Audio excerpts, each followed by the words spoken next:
Seated at the great desk, the author opens the large book. It has no words. It has no words because no words exist. No words exist because no words are needed. There are no ears to hear them, no eyes to read them. The author is alone.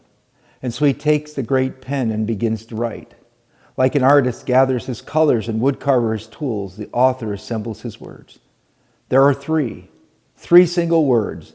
Out of these will pour 1,000,000 thoughts. But on these 3 words, the story will suspend. He takes a quill and spells the first, Time. Time did not exist until he wrote it. He himself is timeless, but his story would be encased in time. The story would have the first rising of the sun, the first shifting of the sand, a beginning and an end, a final chapter. He knows it before he writes it. Time, a footspan on eternity's trail.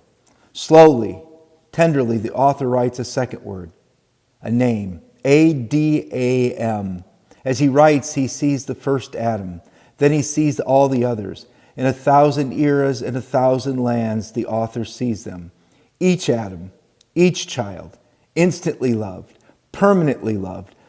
To each he assigns a time. To each he appoints a place. No accidents, no coincidences, just design. The author makes a promise to these unborn. In my image, I will make you. You will be like me. You will laugh. You will create. You will never die. And you will write. They must, for each life is a book, not to be read, but rather a story to be written.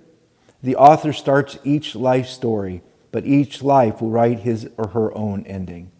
What a dangerous liberty. How much safer it would have been to finish the story for each Adam, to script every option. It would have been simpler. It would have been safer, but it would have not been love. Love is only love if chosen. So the author decides to give each child a pen. Write carefully, he whispers. Lovingly, deliberately, he writes a third word. Feeling the pain. Emmanuel.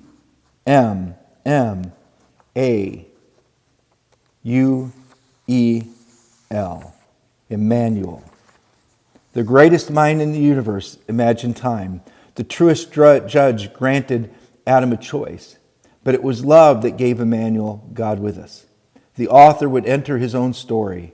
The Word became flesh. He too would be born. He too would be human. He too would have hands and feet. He too would have tears and trials. And most importantly, he too would have a choice. Emmanuel would stand at the crossroads of his life and death and make a choice. The author knows well the way to that decision. He pauses as he writes the page of his own pain. He could stop. Even the author has a choice. But how can a creator not create? How can a writer not write?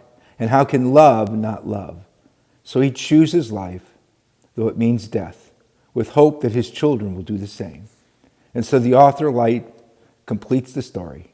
He drives the spike in the flesh and rolls the stone over the grave. Knowing the choice he will make, knowing the choice all Adams will make, he pens the end, then closes the book and proclaims the beginning.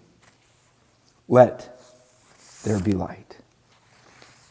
Arise, shine, for your light has come. The glory of the Lord arises before us. We light this candle as a symbol of Christ, our hope.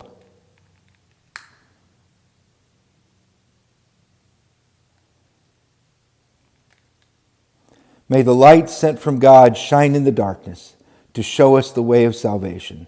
Come, O come, Emmanuel.